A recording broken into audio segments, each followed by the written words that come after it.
Today we have to discuss about the reaction mechanism part first. Okay?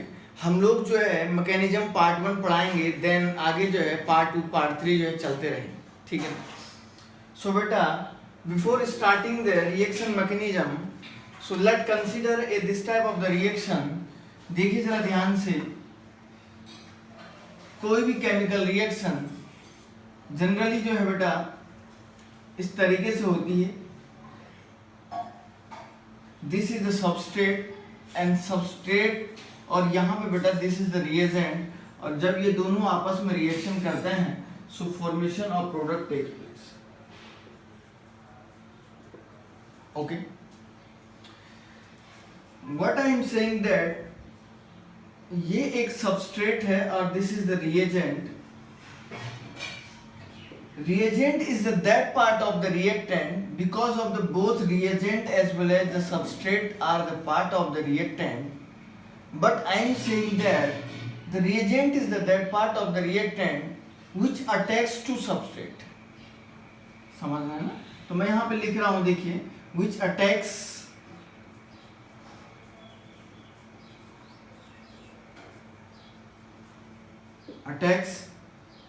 and the substrate is that part of the reagent which being attacks. मतलब जिस पे बेटा being attacks, जिस पे जो है attacks होता है उसको हम लोग बोलते हैं, जिस पे अटैक होता है that is a part of the substrate, part of the reactant, और जो अटैक करता है उसको हम लोग बोलते हैं reagent. तो रिएजेंट जो है, ये रिएजेंट का जो है आप लोगों को ध्यान रखना है. किसी भी केमिकल रिएक्शन को होने के लिए जनरली हमारे पास रिएक्टेंट दो पार्ट्स में होता है. First one is the substrate and the second one the reagent. जब ये दोनों आपस में मिलते हैं तो प्रोडक्ट का फॉर्मेशन करते हैं. Before formation of this product, बीच में बेटा एक इंटरमीडिएट बनता है. ये बहुत ही शॉर्ट लिव टाइप का होता है. इंटरमीडिएट मैंने शॉर्ट में लिखा हुआ है. ये इंटरमीडिएट काफी ज्यादा शॉर्ट लिव्ड होता है.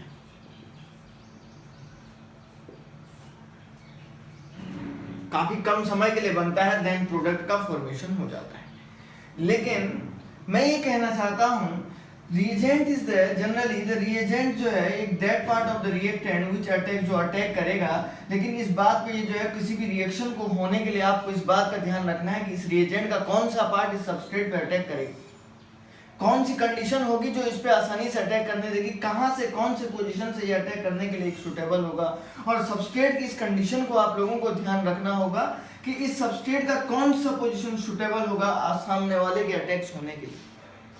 सामने वाले से अटैक होने के लिए कौन सा पोजीशन जो है इसका सूटेबल होगा, और कौन सा पोजीशन जो है, कौन सा पोर्शन जो है इसका सूटेबल होगा तो सामने वाले पे अटैक करने के लिए. अगर दोनों के दोनों सूटेबल कंडीशन में आ जाएंगे, सूटेबल पोजीशन में आ जाएंगे, हम बोलेंगे रिएक्शन का प्रोडक्ट जल्दी से फास्ट बन जाएगा, रिएक्शन फास्ट हो जाएगा. वो रिएक्शन फास्ट तब होगी बेटा जब हम लोग बोलेंगे कि इसके पास भी सूटेबल कंडीशन होनी चाहिए और इसके पास भी सूटेबल कंडीशन होनी चाहिए. If both are in their suitable condition, so हम कह सकते हैं कि the product formation will be faster हो जाएगा. Comparison to other condition के comparison में जो है fast हो जाएगा. इसके पीछे what is the reason behind this, that the some of the condition are the responsible to suitable. मतलब कुछ condition है बेटा इस रिएक्टेंट और रिएजेंट और सबस्ट्रेट को जल्दी से रिएक्शन करने के लिए कुछ रिएक्शन की कंडीशन होती है और जो इसको जल्दी से फास्ट, उसके लिए हम बोलते हैं उस रिएक्शन को होने के लिए सॉल्वेंट भी डिपेंड करता है. बहुत सारी कंडीशन होती है जिसके बारे में हम लोग पढ़ते हैं. बस फिलहाल हम लोग ये कह रहे हैं कि reagent is that part of the substance which attacks करता है, एंड द सबस्ट्रेट वो है किसी भी रिएजेंट का, किसी भी रिएक्टेंट का जो है, किसी भी रिएक्टेंट का वो पार्ट्स है बच्चों जिस पे अटैक होता है. अब इसका कौन सा पोर्शन अटैक, कौन सा पोजीशन पे ये अटैक करेगा, जिस पोजीशन, मतलब इसके तो बहुत सारे पोजीशन होंगे ना बेटा, बहुत सारे पोजीशन होंगे, लेकिन किस पोजीशन पे ये सूटेबल अटैक करेगा वो भी आपको ध्यान रखना है. और इसका कौन सा पोजीशन जो है बहुत सारी जगहों पे अटैक तो कर सकता है, हर एक पोर्शन से ये अटैक तो कर सकता है, लेकिन कहाँ से बेटर वे में ये अटैक करेगा वो भी आपको ध्यान रखना है. बात समझ में आई क्या? चलो ठीक है ना. अब हम लोग इसमें पढ़ते हैं types of reagent. Hello dear students, today we have to discuss about the reaction mechanism part first. Okay? हम लोग जो है मैकेनिज्म पार्ट 1 पढ़ाएंगे, देन आगे जो है पार्ट 2 पार्ट 3 जो है चलते रहेंगे. ठीक है. सो बेटा, before starting the reaction mechanism, so let consider this type of the reaction. देखिए जरा ध्यान से, कोई भी केमिकल रिएक्शन जनरली जो है बेटा इस तरीके से होती है. This is the substrate and substrate, और यहाँ पे बेटा दिस इज द रिएजेंट, और जब ये दोनों आपस में रिएक्शन करते हैं so formation of product takes place. Okay, what I am saying that ये एक सबस्ट्रेट है और this is the reagent. Reagent is that part of the reactant because of the both reagent as well as the substrate are the part of the reactant. But I am saying that the reagent is that part of the reactant which attacks to substrate. समझ रहे हैं ना? तो मैं यहाँ पे लिख रहा हूँ, देखिए, which attacks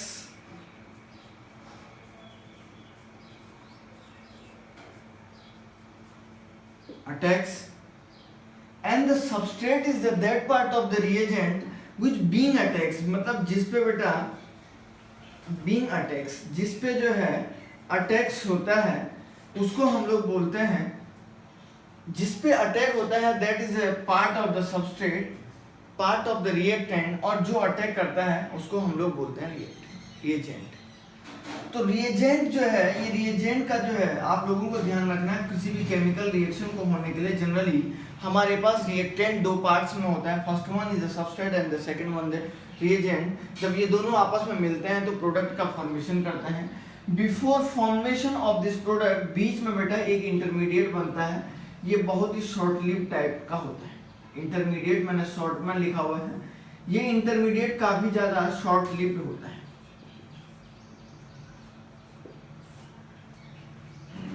काफी कम समय के लिए बनता है, देन प्रोडक्ट का फॉर्मेशन हो जाता है.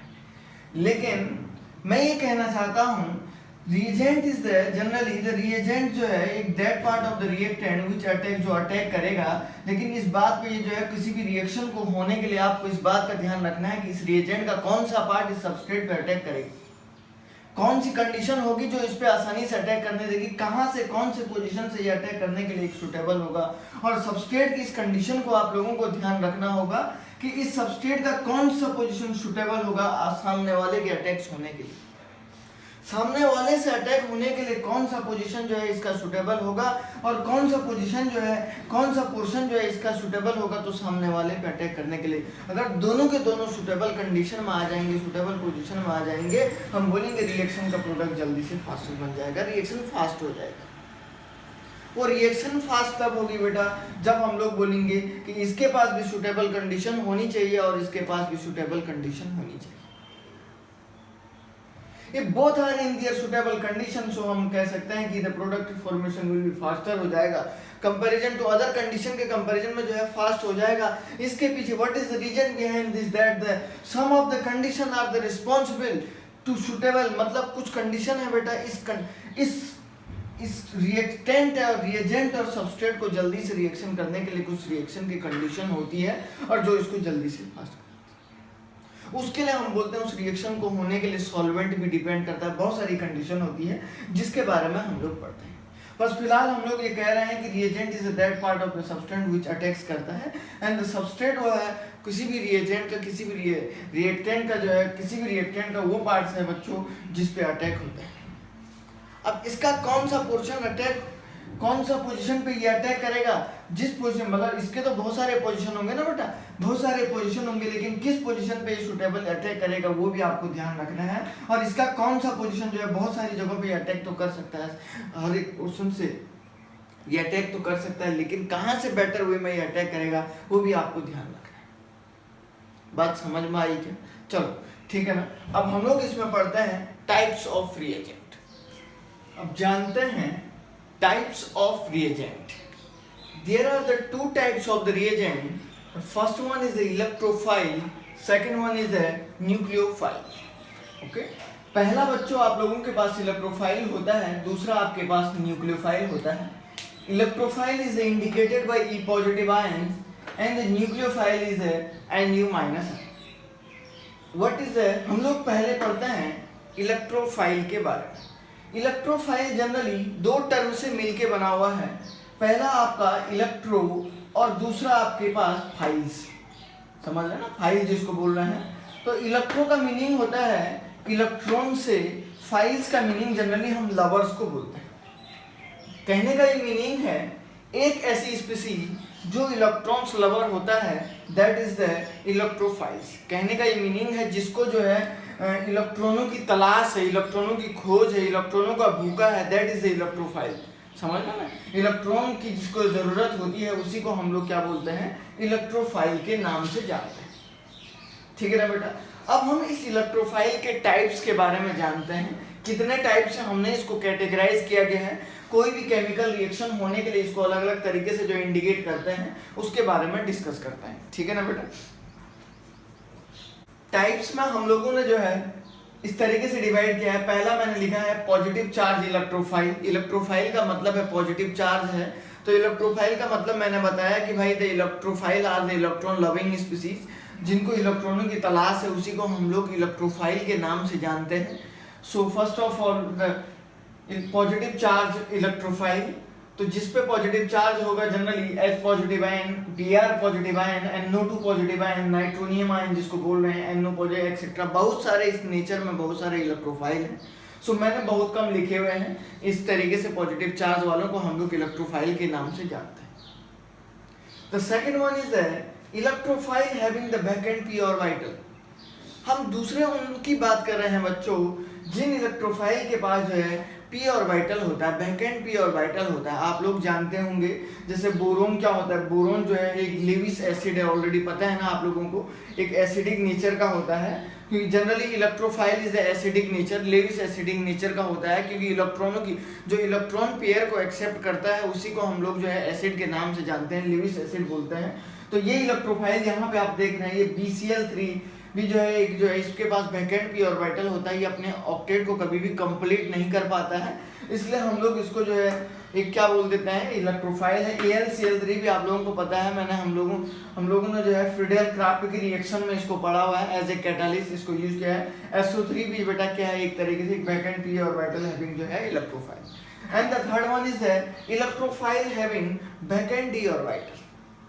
जिन इलेक्ट्रोफाइल के पास बच्चों वैकेंट, दिखने में तो ये न्यूट्रल टाइप के दिख रहे हैं, लेकिन इनके पास अंदर कहीं ना कहीं इलेक्ट्रॉनों की कमी है, इलेक्ट्रॉनों की खोज में रहते हैं या अंदर से कहीं ना कहीं, तो हम बोलेंगे जिनके पास वैकेंट d ऑर्बिटल होता है जैसे FeCl3, क्योंकि ये जो है also this iron is the element of the d block element. Okay, then second one is FeCl2 and etcetera, बहुत सारे जो है ऐसे हो सकते हैं, समझ रहे हैं ना, बहुत सारों को हम लोग कहेंगे कि भाई और भी बहुत सारे एग्जांपल हैं, लेकिन मैंने इस तरीके से लिखे।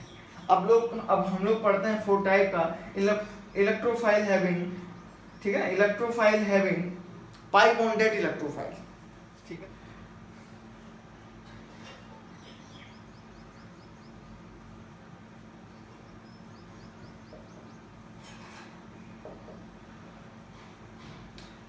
and the next type is the pi bonded electrophile। कहने का ये मीनिंग है जिन इलेक्ट्रोफाइल के पास पाई बॉन्ड होता है। सो देखिए बेटा कैसे, पहला टाइप का मैं यहाँ पे लिख देता हूँ, इस तरीके से आपके पास एक ऐसा कंपाउंड आपने लिखा हुआ है, ये हाइड्रोजन लिखा हुआ है, देखिए इसके पास कार्बन ऑक्सीजन पाई बॉन्ड है, ठीक है ना। तो इस तरीके से कंपाउंड को हम लोग पाई बॉन्डेड इलेक्ट्रोफाइल के नाम से जानते हैं। आप देख रहे हैं कोई भी न्यूक्लियोफाइल बेटा इस पे कब अटैक करेगा, न्यूक्लियोफाइल कब अटैक करेगा, जब इस पे पॉजिटिव चार्ज आएगा। तो पॉजिटिव चार्ज आने के लिए जो है depends on the condition of the reaction, at which condition at which condition this reaction will be. हम बोलते हैं ये रिएक्शन जो है फॉलो हो पाएगी, आगे बढ़ पाएगी, तो कौन सी कंडीशन होगी, वो रिएक्शन में जो है हम लेबोरेटरी में उस टाइप की रिएजेंट कंडीशंस को हम लोग देते हैं, तभी जो है इस पे इस तरीके से जो है पॉजिटिव चार्ज दिखेगा। कहने का ये मीनिंग है कि ये ऑक्सीजन एटम जो है, ये कार्बन ऑक्सीजन एटम यहाँ पे पाई बॉन्डेड इलेक्ट्रॉन से जो है इस तरीके से अटैच है, एक तरीके से पाई बॉन्ड से जो है अटैच है।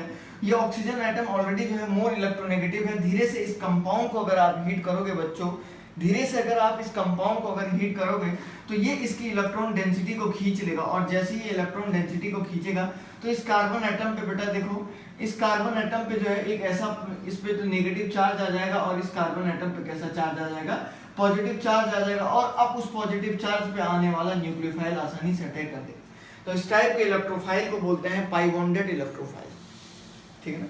The second type of the, ऐसा भी मैं लिख सकता हूँ बेटा, ये भी एक पाई बॉन्डेड इलेक्ट्रोफाइल होगा। इसके बाद मैं इस तरीके से लिख सकता हूँ, ये भी एक पाई बॉन्डेड इलेक्ट्रोफाइल है। बहुत सारे एग्जांपल हैं ऑर्गेनिक केमिस्ट्री में, बहुत ज़्यादा जो है। और या मैं इस तरीके से लिख सकता हूँ, कोई भी एक एल्कीन दिखा दीजिएगा इस तरीके से जो है, ठीक है ना बेटा।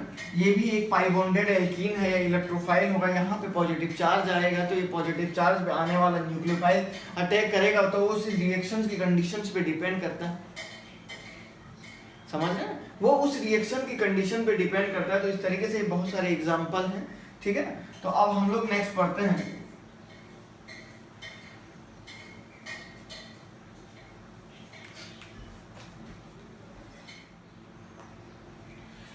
Vacant sigma star antibonding having orbital, मैंने आप लोगों को बताया हैविंग इलेक्ट्रोफाइल। इसमें कौन कौन से आते हैं, जैसे मैंने आपको बताया Br2, आप लोगों ने देखा होगा इस तरीके से, कब कब ये देखा है, Br इस तरीके से होता है और ये Br होता है। तो देखिए बेटा क्या होता है, आने वाला न्यूक्लियोफाइल क्या करता है, इसके सिग्मा स्टार ऑर्बिटल पे अटैक करता है, इसके सिग्मा स्टार ऑर्बिटल पे अटैक करेगा और इसको जो है, तो देखो जैसे ही इस पे अटैक करता है तो इधर चला जाता है। तो इसके पास क्या है बेटा, वैकेंट सिग्मा स्टार ऑर्बिटल होता है। आप लोगों ने एमओटी थ्योरी में इसके बारे में बहुत अच्छे से पढ़ा हुआ है। क्लोरीन के केस में भी सेम हो जाएगा, पहला मैं यहाँ पे लिख देता हूँ, क्लोरीन Cl2 के केस में भी सेम हो जाएगा। तीसरा मैं लिख देता हूँ ICl, है ना, एक इंटर हेलोजन कंपाउंड है। इंटर हेलोजन कंपाउंड का मतलब होता है कि एक लेस इलेक्ट्रोनेगेटिव एलिमेंट, एक लेस इलेक्ट्रोनेगेटिव हेलोजन एटम और मोर इलेक्ट्रोनेगेटिव हेलोजन एटम के कॉम्बिनेशन से जो भी हेलोजन कंपाउंड बनता है उसको आप लोग इंटर हेलोजन कंपाउंड बोलते हैं। तो ये सारे के सारे बेटा सब के सब जो है उसमें वैकेंट सिग्मा स्टार एंटीबॉन्डिंग जिसको हम लोग बोलते हैं, ये सारे के सारे इस टाइप के ऑर्बिटल होते हैं, ठीक है ना, इलेक्ट्रोफाइल होते हैं। इनकी जो है बार बार जरूरत पड़ती है ऑर्गेनिक केमिस्ट्री में, ठीक है ना। Okay, second type of the reagent is the nucleophile. ये न्यूक्लियोफाइल क्या होता है बच्चों, न्यूक्लियोफाइल का मतलब होता है, nucleophile generally formed by the combination of the two term, first one is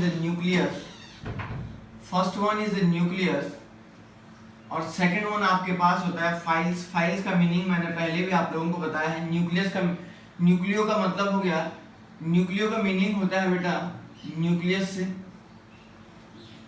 ठीक है ना। न्यूक्लियस का मीनिंग होता है पॉजिटिव चार्ज सेंटर जिसकी हम लोग बात करते हैं। फाइल्स का मतलब होता है लवर। तो जनरली न्यूक्लियस लविंग स्पीसीज या न्यूक्लियस सीकिंग स्पीसीज या इलेक्ट्रोफाइल सीकिंग स्पीसीज को हम लोग न्यूक्लियोफाइल के नाम से जानते हैं, ठीक है ना। न्यूक्लियस या हम लोग बोलते हैं पॉजिटिव चार्ज सेंटर, न्यूक्लियस या पॉजिटिव चार्ज सेंटर, ठीक है ना। सीकिंग स्पीसीज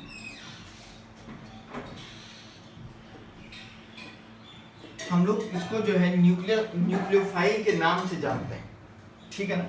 ये न्यूक्लियोफाइल हो सकते हैं बेटा इलेक्ट्रॉन रिच सेंटर होते हैं, nucleophile are the electron rich centre and the second one is the nucleophile are the electron donor centre. और जब इलेक्ट्रॉन डोनर होगा तो compound having the electron donor, electron donating group या donor जिसको बोलते हैं, तो generally act as a Lewis base की तरह काम करेगा,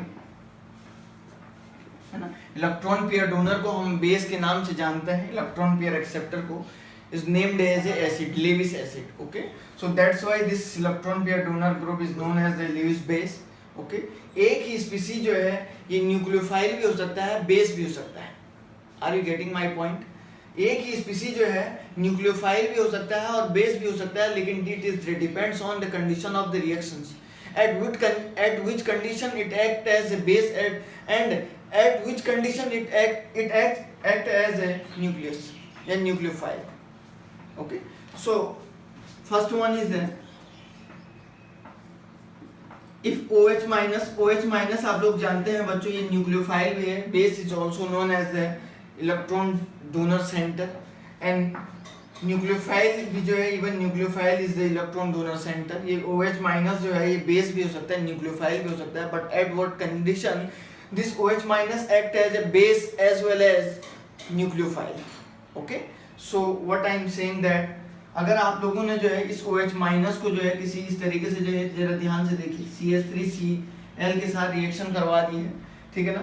अब देखिए यहाँ पे पॉजिटिव चार्ज सेंटर होगा और नेगेटिव चार्ज होगा, ये बॉन्ड पोलैरिटी की तरफ जाएगा। ऑलरेडी दिस क्लोरीन एटम जो है मोर इलेक्ट्रोनेगेटिव है, ये क्लोरीन एटम मोर इलेक्ट्रोनेगेटिव है comparison to this carbon atom. So what happened that this nucleophile is attached to electron deficient centre. Electrophile is not only attack the electron deficient center, but it also makes bond between the electrophile and the nucleophile. This nucleophile is not only attack the electron deficient center, but I am saying that this nucleophile also make bond between the electrophiles and the nucleophile. ये electrophile और nucleophile दोनों के बीच में bond बनाएगा, ना कि ये ओनली अटैक करेगा। बेटा ध्यान रख लीजिएगा इस बात का, ये ना कि अटैक करेगा ओनली, मैंने आपको बताया कि ये जो है इस पे अटैक करेगा और इसके बाद इस पे बॉन्ड भी बनाएगा, समझ रहे हैं ना। तो देखिए जरा ध्यान से, तो ये CH3OH इस तरीके से ये बन तो जाता है। तो देखिए अब इसने इलेक्ट्रॉन डेफिशिएंट सेंटर पे अटैक किया है, तो जब ये इलेक्ट्रॉन डेफिशिएंट सेंटर पे अटैक करता है तो ये एज ए न्यूक्लियोफाइल हो जाता है। ये अब यहाँ पे जो है न्यूक्लियोफाइल हो जाएगा। अगर आप इसी OH माइनस को बेटा इसी OH माइनस को आप किसी HCl के साथ रिएक्शन कर रहे हैं, तो ये दिस OH माइनस एक्सेप्ट करता है, एक्सेप्ट द एसिडिक प्रोटॉन, और after getting the acidic proton तो OH2O प्लस Cl माइनस। तो देखिए जरा ध्यान से, इसने क्या किया, ओनली जो है अटैक कर रहा है, एक एसिडिक प्रोटॉन पे अटैक किया है, एसिडिक प्रोटॉन को खींचने के बाद स्टेबल हो गया। तो हम बेस उस टाइप के स्पीसी को बोलते हैं बेटा, बेस उस स्पीसी को बोलते हैं जो ओनली जो है किसी भी रिएक्शन में प्रोटॉन को खींच लेता है। जो प्रोटॉन को किसी भी रिएक्शन में खींच लेता है वो बेस हो जाएगा, और जो किसी इलेक्ट्रॉन डेफिशिएंट सेंटर पे अटैक करेगा उसको आप लोग न्यूक्लियोफाइल के नाम से जानते हैं। Are you getting my point? So what I am saying that all the nucleophiles are the base, but it is not necessary to all the bases are the nucleophile. ये बात जरूरी नहीं है बच्चों कि सारे के सारे बेस न्यूक्लियोफाइल हो जाए, लेकिन ये बात फिक्स है कि सारे के सारे न्यूक्लियोफाइल जो है बेस हो तो सकते हैं, लेकिन सारे बेस हो तो सकते हैं न्यूक्लियोफाइल, लेकिन सारे के सारे बेस जो है ये नहीं हो सकते। समझ रहे हैं ना? ये क्यों नहीं हो रहे हैं? तो सबसे पहले हम लोग बात करते हैं बेसिसिटी, बेस के बारे में। हम लोग बेसिसिटी वाले चैप्टर में पढ़ेंगे, हम लोग यहाँ पे न्यूक्लियोफिलिसिटी के बारे में पढ़ते हैं, ठीक है ना। तो देखिए अब पढ़ते हैं nucleophilicity.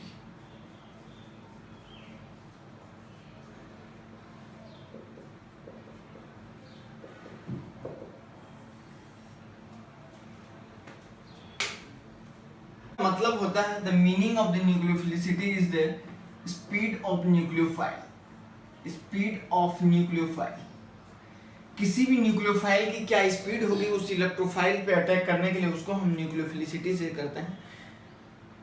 If nucleophile having the greater attacking tendency, तो हम लोग बोलेंगे उसकी न्यूक्लियोफिलिसिटी ज्यादा हो जाएगी।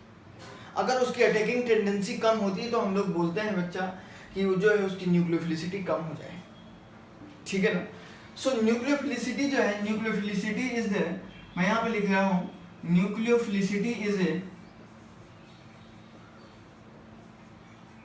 न्यूक्लियोफिलिसिटी जो है एक तरीके से एक काइनेटिक फिनोमेना है।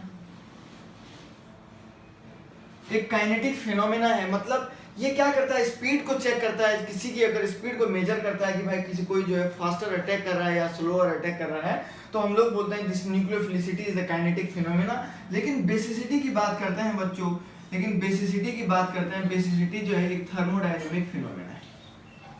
क्यों है इसके बारे में देखते हैं।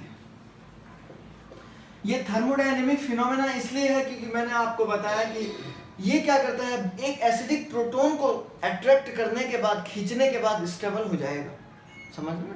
एसिडिक प्रोटॉन को खींचने के बाद ये स्टेबल हो जाएगा। लेकिन न्यूक्लियोफाइल के केस में क्या होता है, न्यूक्लियोफाइल क्या करता है कि कोई भी न्यूक्लियोफाइल कितनी तेजी से अटैक कर रहा है, उस रिएक्शन के इलेक्ट्रोफिलिक सेंटर पे कितनी तेजी से अटैक कर रहा है, इस बात पे डिपेंड करता है। तो अगर उसकी अटैकिंग टेंडेंसी ज्यादा है तो हम लोग बोल देते हैं इसकी न्यूक्लियोफिलिसिटी ज्यादा हो जाएगी। तो दैट्स व्हाई हम कहेंगे कि this nucleophilicity is the kinetic phenomena and the basicity is the thermodynamic phenomena. है ना? ये बेसिसिटी जो है थर्मोडायनेमिक फिनोमेना है, कुछ बातों पे डिपेंड करती है हमारे पास जो न्यूक्लियोफिलिसिटी होती, ठीक है ना। ये जो है न्यूक्लियोफिलिसिटी जो है कुछ बातों पे डिपेंड करती है। तो मैं पहला लिखता हूं इलेक्ट्रॉन डेंसिटी। इलेक्ट्रॉन डेंसिटी अगर इंक्रीज हो जाएगी, इलेक्ट्रॉन डेंसिटी में यहाँ पे लिखा हुआ है, जरा ध्यान से देख लीजिएगा आप लोग। इलेक्ट्रॉन डेंसिटी अगर इंक्रीज हो जाएगी तो आप लोग बोलेंगे कि न्यूक्लियोफिलिसिटी भी जो है बेटा क्या हो जाएगी, इंक्रीज हो जाती है। समझ रहे हैं ना।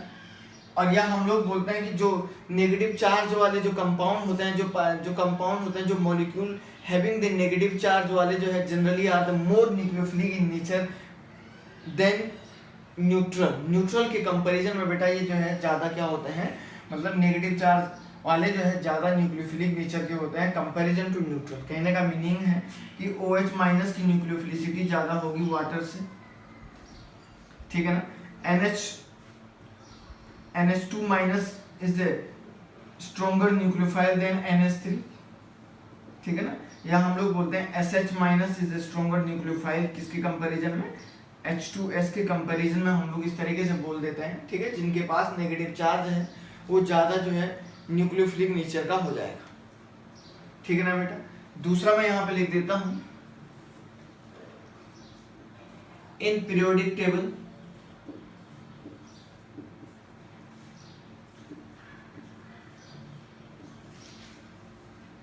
लेफ्ट टू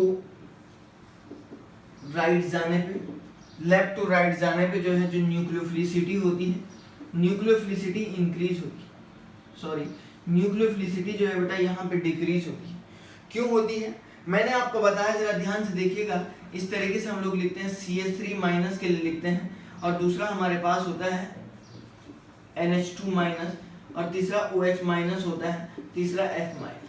अरे जब आप लेफ्ट से राइट जाओगे तो इलेक्ट्रॉन डेंसिटी क्या होती है, इलेक्ट्रॉन डेंसिटी बढ़ जाती है, सॉरी इलेक्ट्रोनेगेटिविटी क्या हो रही है बेटा, बढ़ जा रही है। समझ रहे हैं ना। इसका रीजन क्या है बेटा, मैं अभी लिखा के, जब इलेक्ट्रॉन नेगेटिविटी बढ़ेगी तो जब नेगेटिविटी बढ़ेगी तो पॉजिटिव चार्ज, जो नेगेटिव चार्ज होगा, नेगेटिव चार्ज को जो है उसका न्यूक्लियस क्या करेगा, तेजी से अटैक करेगा, मतलब तेजी से पकड़ के रखेगा। समझ रहे हैं ना। अटैकिंग टेंडेंसी जो है, कहने का मीनिंग ये है कि the force of attraction between the nucleus and the valency shell of the electron के बीच में ज़्यादा होगा। जब इनके बीच में जब इलेक्ट्रॉन मतलब फोर्स ऑफ अट्रैक्शन ज़्यादा होगा तो आसानी से अटैक करने में इसको दिक्कत हो सकती है ना। इसको जब आसानी से अटैक करने में दिक्कत होगी तो हम बोलेंगे this is the order of the, ये हो जाएगा। Reason is the electronegativity. समझ रहे हैं क्या। ये इसका क्या हो जाएगा बेटा, इलेक्ट्रोनेगेटिविटी का ऑर्डर हो जाएगा, क्योंकि इलेक्ट्रोनेगेटिविटी की वजह से जो है हम लोग बोलेंगे कि ये जो है ऐसा हो जाएगा कुछ।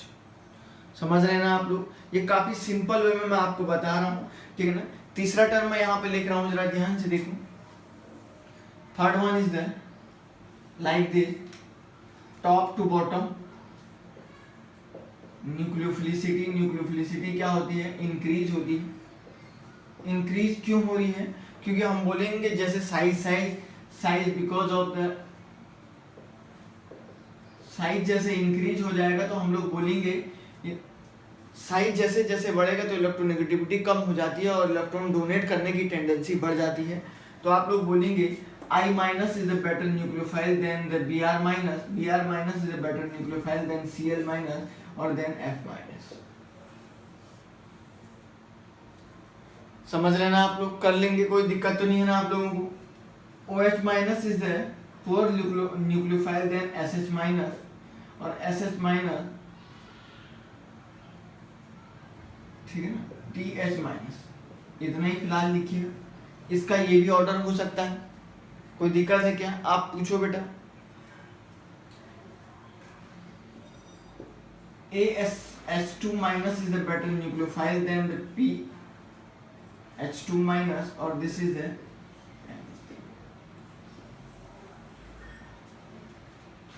स्टेरिक फैक्टर की बात करते हैं। जैसे जैसे स्टेरिक हिंड्रेंस बढ़ता है, स्टेरिक फैक्टर बढ़ता है तो न्यूक्लियोफिलिसिटी कम हो जाती है। समझ रहे हैं।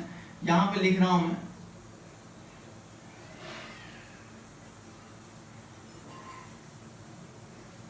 न्यूक्लियोफिलिसिटी जो है डिक्रीज हो जाती है। इसका रीजन क्या है बेटा, सपोज कंसीडर करिए इस तरीके से आप लोगों के पास CH3 CH2O माइनस है, और दूसरा आपके पास एक और कंपाउंड इस तरीके से CH3O माइनस है। देखिए अगर ये किसी सामने वाले पे अटैक करेगा तो आप जरा ध्यान से देखो, अगर ये सामने वाले पे अटैक करेगा तो आप देखिए जरा कि हो सकता है कि सामने वाले को अटैक करने में क्या हो जाएगा, अटैक करने में उसके साथ बॉन्ड बनाना है। Nucleophile is not only attacks to electrophilic centre, but ये क्या करता है बेटा, बॉन्ड भी बनाता है, इलेक्ट्रोफिलिक सेंटर के साथ जो है बॉन्ड भी बनाता है। जब दोनों के बीच में बॉन्ड बनाएगा तो क्या होगा, स्टेरिक हिंड्रेंस लग जाएगा। तो हम बोलेंगे अगर न्यूक्लियोफिलिसिटी के ऑर्डर की बात करते हैं, ये पहला वाला है, ये दूसरा वाला है, तो इसमें न्यूक्लियोफिलिसिटी की अगर बात करते हैं, न्यूक्लियोफिलिसिटी जो है बेटा फर्स्ट वाले की ज्यादा हो जाएगी सेकंड के कंपैरिजन में, ठीक है ना। सेकंड के कंपैरिजन में क्या हो जाती है, पहले वाले की ज्यादा हो जाएगी दूसरे वाले के कंपैरिजन में। क्यों हो रहा है ऐसा, मैंने आपको बताया कि भाई ये ज्यादा स्टेरिक हिंड्रेंस वाला ग्रुप है, बल्कि ग्रुप है तो अटैक करने में दिक्कत कर दे। हो सकता है उसके पास भी ज्यादा भीड़ हो, जहां अटैक कर रहा है उसके पास भी कोई और ग्रुप लगा हो, और एक तो पहले से उस पर ज्यादा भीड़ वाला ग्रुप है और यहाँ से भी तुमने ज्यादा भीड़ वाला भेज दिया, तो अटैक थोड़े ना करने देगा, है ना। तो ये ऑर्गेनिक केमिस्ट्री में जो है ये स्टेरिक का बड़ा लोचा होता है, कहीं भी जो है कुछ भी पलट के रख देता है। कोई भी रिएक्शन बनना कुछ और होता है, प्रोडक्ट बनना कुछ और होता है, लेकिन जो है बन कुछ और जाता है, बन कुछ और जाता है बेटा, इस बात का ध्यान रखना है आपको, ठीक है ना। लेकिन बेसिसिटी की अगर बात करते हैं, बेसिसिटी अगर इसी के केस में देख लेते हैं, बेसिसिटी की अगर बात कर रहे हैं बेटा, तो सेकंड का ज्यादा होगा फर्स्ट के कंपैरिजन। अरे बेसिसिटी तो क्या है, बेसिसिटी क्या करता है, H+ को अटैक करता है। H+ is a tiny particle, tiny particle, एक छोटा सा पार्टिकल है, उसको वो सेट से खींच लेता है, समझ रहे ना, सेट से खींच लेता है, तो इसलिए हम बोलते हैं बेसिसिटी दूसरे वाले की ज्यादा हो जाएगी कंपैरिजन फर्स्ट, समझ रहे ना। एक और एग्जांपल मैं यहाँ पे लेके दिखा देता हूँ आप लोगों को।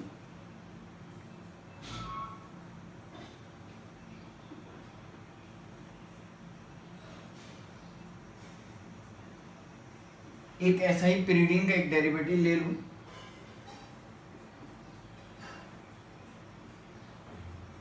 ऐसा ले लूं, ठीक है ना। ये भी जो है एक न्यूक्लियोफाइल है, ये भी न्यूक्लियोफाइल है। तो न्यूक्लियोफिलिसिटी जो है अगर बात करते हैं, तो न्यूक्लियोफिलिसिटी जो है सेकंड वाले की ज्यादा हो जाएगी, इसकी न्यूक्लियोफिलिसिटी ज्यादा हो जाएगी बेटा, ध्यान रख लेना। क्योंकि मैंने आपको बताया पहले वाले में क्या है, स्टेरिक हिंड्रेंस की वजह से जो है इसकी न्यूक्लियोफिलिसिटी जो है पहले वाले की न्यूक्लियोफिलिसिटी कम हो जाएगी कंपैरिजन टू दूसरे। और बेसिसिटी की बात करते हैं, बेसिसिटी इसी के लिए क्योंकि एक टीनी पार्टिकल हाइड्रोजन आयन को जो है H+ आयन को जो है इसको खींचना है, तो आसानी से ये खींच लेते हैं, ठीक है ना। चलिए अब इसके बाद हम दूसरा लेक्चर पढ़ेंगे, ठीक है ना। जीओसी में हम लोग जो है फिर जो है रिएक्शन मैकेनिज्म का पार्ट हम जो है इसमें सॉल्वेंट पढ़ेंगे और धीरे धीरे फिर आगे बढ़ेंगे, ओके।